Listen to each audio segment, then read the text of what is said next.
Hello, नमस्ते, जय माता दी, श्री शिवानमस्तुभ्यम। और आप सब अच्छे हैं ऐसा मेरा उम्मीद है। और ऐसी मेरे भोलेनाथ से प्रार्थना है कि आप सब जहाँ रहें स्वस्थ रहें और मस्त रहें।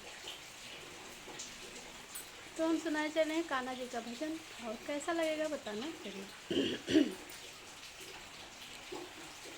का कान्हा राढ़ मचाया हमारे बदनामी कराया, का कान्हा राढ़ मचाया हमारे बदनामी कराया।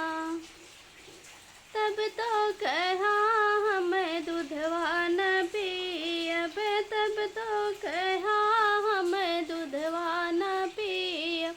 अब काहे गैया चराया हमारे बदनामी कराया, अब काहे गैया चराया हमारे बदनामी कराया।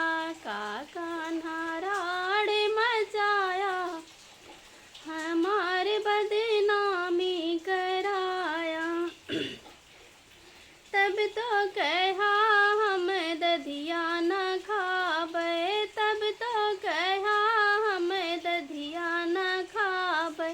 अब काहे मटकी तो फोड़ा हमारे बदनामी कराया, अब काहे मटकी तो फोड़ा हमारे बदनामी कराया। का कान्हा राढ़ मचाया हमारे बदनामी कराया। तब तो कहा हमें रास ना रचैबे, तब तो कहा हमें रास ना रचैबे। अब काहे बहिया मड़ोरा हमारे